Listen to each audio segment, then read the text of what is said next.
भक्तों, ओम नमः शिवाय, श्री शिवाय नमस्तुभ्यम, जय श्री महाकाल। भक्तों, क्या आपके भी घर में कोई ऐसा बच्चा है जो बिल्कुल भी आपकी बात नहीं मानता, पढ़ाई में बहुत ज़्यादा कमज़ोर है, उसकी पढ़ाई के लिए आप लोग बहुत ज़्यादा उसको डांटते हैं, बहुत ज़्यादा ट्यूशन भी लगवा रखे हैं, बहुत जगह उसको पढ़ाई करवाने के लिए भेज भी दिए, लेकिन वो फिर भी पढ़ने में होशियार नहीं है और वो खेलता भी नहीं है कि आपको लगे कि वो मेरा बच्चा स्पोर्ट्स में जा रहा है, खेलता कूदता अच्छा है तो उसके कैरियर को आगे बढ़ाए।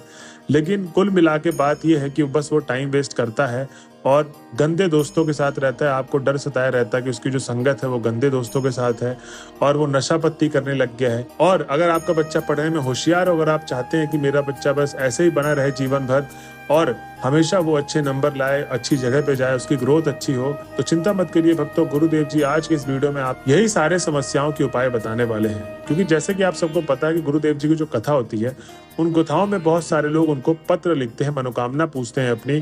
तो उन्हीं मनोकामनाओं में गुरुदेव जी से ये भी पूछा गया कि हे गुरुदेव, आपने बहुत सारे उपाय बताए हमको, हमने उन उपाय को किया भी और हमारी मनोकामना भी पूर्ण हुई, लेकिन कृपया करके हमारे बच्चे से रिलेटेड कोई ऐसा उपाय बताइए जिससे वो हमेशा अपने जीवन में आगे ही बढ़ता जाए, उसका जीवन मंगलमय हो। तब भक्तों को गुरुदेव जी बोलते हैं कि जो भी मेरे बताए गए उपाय को इन दिनों में कर लेता है, जैसा जैसा मैंने बताया है, उसको करने मात्र से उनके घर के उस बच्चे की मनोकामना अवश्य पूर्ण होगी जो वो चाहते हैं। ठीक, तो भक्तों उसके बाद हुआ क्या, वो भक्त वापस से घर जाते हैं अपने और उस उपाय को करते हैं। भक्तों आपको विश्वास नहीं होगा, ठीक 1.5 से 2 महीने बाद वो जितने भक्त थे वो वापस से गुरुदेव जी कथा में आते हैं और वो पत्र लिखते हैं, कहते हैं कि हे गुरुदेव, आपका कोटि कोटि धन्यवाद। आपने जो हमें उपाय बताया था उसको हमने घर पे जाके किया और अपने बच्चे से भी करवाया। उपाय को करने मात्र से हमारे घर का जो बच्चा बहुत ज्यादा शैतान था, पढ़ाई बिल्कुल नहीं करता था, पढ़ाई में उसके अच्छे नंबर नहीं आते थे, वो क्लास में टॉप करने लग गया है, उसके अच्छे नंबर आने लग गए हैं। और जो बच्चा हमारा बहुत ज्यादा बिगड़ गया था और नशा पत्ती भी शुरू कर दी थी, उसका नशा पत्ती जड़ से समाप्त हो गई है। तो भक्तों अब आप सोच रहे होंगे आखिर गुरुदेव जी ने उनको ऐसा कौन सा उपाय बता दिया जिसको करने मात्र से उनकी सारी मनोकामना पूर्ण हो गई। तो चिंता मत करिए, कैसे करना है, कब करना है, पूरा एकदम मैं आपको डिटेल में समझाऊंगा। उससे पहले मेरी आपसे यही गुजारिश है कि जो भी आप मेरी वीडियो देखते हैं, सुनते हैं और किसी की भी वीडियो आप सुनते हैं उसको आप जरूर लिख लीजिए करिए। जी हाँ भक्तों, गुरुदेव जी कहते हैं कि मेरे पास कई सारे ऐसे भक्त भी आते हैं जो कहते हैं कि हे गुरुदेव, आप जो हमें उपाय बताते हैं हम उस उपाय को करते भी हैं लेकिन हमारी मनोकामना पूर्ण नहीं होती। तब गुरुदेव जी यही कहते हैं कि जो भी आप उपाय करते हैं वो कहीं ना कहीं आधा अधूरा उपाय या गलत उपाय करते हैं, इसीलिए आपकी मनोकामना पूर्ण नहीं हो रही है। तो भक्तों बस मेरी यही दरखास्त है कि अगर आप कोई मनोकामना पूर्ण करनी है, आप इस वीडियो में आए हैं, 7 से 8 मिनट दे रहे हैं, तो मेरी बस यही आपसे विनती है कि आप उस उपाय को लिख लें। क्योंकि अगर मैं आपको बताऊंगा कि सोमवार की अष्टमी वाले दिन उपाय करना है, तो आप जब तक याद नहीं रख पाएंगे उसको भूल जाएंगे। क्योंकि इंसान जो सुनता है वो जल्दी भूलता है और जो लिखता है उसको देख के एक बार स्मरण करके उसको सारी चीजें याद आ जाती है। तो आपको भी बस यही करना है कि जब भी आप उपाय करने जाएं, आप एक बार जहां पर लिखे हुए उपाय उसको देख लें, उसके बाद ही उपाय करने जाएं, आपकी मनोकामना अवश्य पूर्ण होगी। तो चलिए चलते उपाय की तरफ जो गुरुदेव जी ने बताया है। उससे पहले अभी तक जिस किसी ने हमारे चैनल को सब्सक्राइब नहीं किया, चैनल को कर ले सब्सक्राइब और बेल नोटिफिकेशन को ऑन कर ले, जिससे गुरुदेव जी की आने वाली अपकमिंग वीडियोस आपको मिलती रहे। तो भक्तों इस उपाय में सबसे पहले तो आपको क्या चाहिए, 3 बेलपत्र। क्या चाहिए? 3 बेलपत्र जो कहीं से कटा पीटा खंडित ना हो। उसके बाद आपको चाहिए 1 लोटा जल और 1 शहद की डिब्बी। ठीक, अब भक्तों इसके बाद क्या करना है, सीधा आपको चले जाना है शिव जी के मंदिर पे। अब जब शिव जी के मंदिर में आप पहुंच जाएंगे तो महादेव की 10 से 15 मिनट आराधना करें, उनके नाम का स्मरण करें, उनके मंत्रों का उच्चारण करें, उसके बाद ही आपको उपाय शुरू करना है। क्योंकि भक्तों गुरुदेव जी कहते हैं कि ज्यादातर भक्त गलती यही करते हैं जिससे उनकी मनोकामना पूर्ण नहीं होती है, आप जाते ही उपाय को शुरू कर देते हैं। आपको ये नहीं करना है, आपको 5 से 10 मिनट भगवान भोले बाबा की आराधना करनी है। जो भी आपको जिन भगवान के बारे में बताया गया है उनकी आराधना करने के बाद ही आपको उपाय शुरू करना है।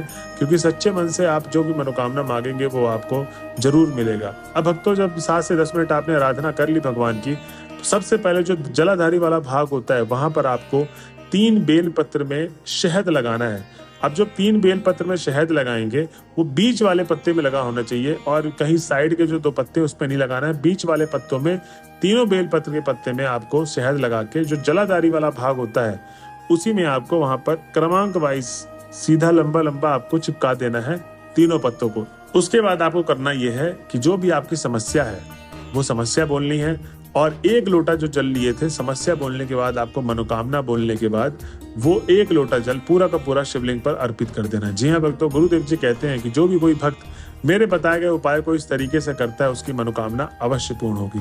अब हम चलते हैं अपने अगले उपाय की तरफ जो गुरुदेव जी बताते हैं। इस उपाय को कब करना है? प्रदोष काल के दिन। और जो पिछला वाला उपाय मैंने बताया था वो किसी भी सोमवार वाले दिन कर सकते हैं, लेकिन जो ये वाला उपाय है गुरुदेव जी बताते हैं कि इस उपाय को आपको प्रदोष काल के दिन करना है। ये उपाय आपका बच्चा ही करेगा जिसके लिए आप उपाय के लिए आए, ठीक? उनकी माताएं, उनके पिता नहीं कर सकते हैं।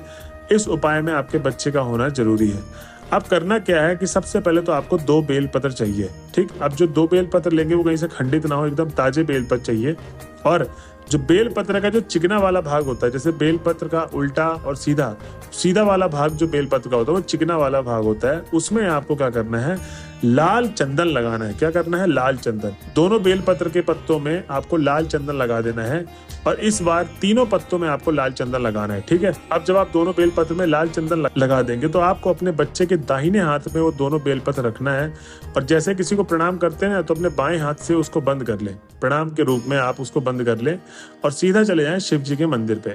अब जब आप शिव जी के मंदिर में पहुंच जाएंगे तो सबसे पहले अपने बच्चों को बोलें कि वहां पर महादेव के पास जाएं और 5 से 7 मिनट महादेव की आराधना करें, श्री शिवाय नमस्तुभ्यम का जाप करें। उसके बाद ही आपको आगे करना है उपाय, ठीक? जब आपका बच्चा 5 से 10 मिनट आराधना कर लेगा भोले बाबा का, तो सबसे पहले उसको ये बोलना है, जो नंदी बाबा जहाँ बैठे होते हैं भोले बाबा के पास ही, तो नंदी जी के पास जाके आपका जो अगला वाला पाँव होता है नंदी जी का, वो उठा हुआ होता है। आपने देखना ध्यान से, वो उठा हुआ पाँव आपको मिलेगा, अगला वाला पाँव। वहीं पर आपको वो जो बेलपत्र लेके गए थे दाहिने हाथ में रखे थे, वो 2 के दोनों बेलपत्र नंदी जी के पाँव के सामने रख देना है और उनको स्पर्श करके आपको महादेव के सामने अपनी मनोकामना बोल देनी है। भक्तों, गुरुदेव जी कहते हैं कि जो भी कोई भक्त मेरे बताए गए उपाय को इस तरीके से करता है उसके बच्चे का जीवन काल हमेशा खुशमय होता है। जीवन में वो तरक्की ही तरक्की करेगा, हमेशा बरकत रहेगी, लाइफ में बहुत आगे जाएगा। कोई भी समस्या, कोई भी नशा करता है वो उसके जीवन में कभी आएगा नहीं, दूर दूर तक भी नहीं भटकेगी। बस आप ये उपाय कर लीजिएगा जो मैंने आपको 2 उपाय बताए हैं। इन उपाय को करने मात्र से आपकी सारी की सारी प्रॉब्लम जड़ से समाप्त हो जाएगी। और भक्तों, जो भी वीडियो के लास्ट तक आ चुके हैं उनसे मेरी गुजारिश यही है, कमेंट करना ना भूलें। श्री शिवाय नमस्तुभ्यम। मिलते हैं अगले वीडियो में, जब तक के लिए हर हर महादेव।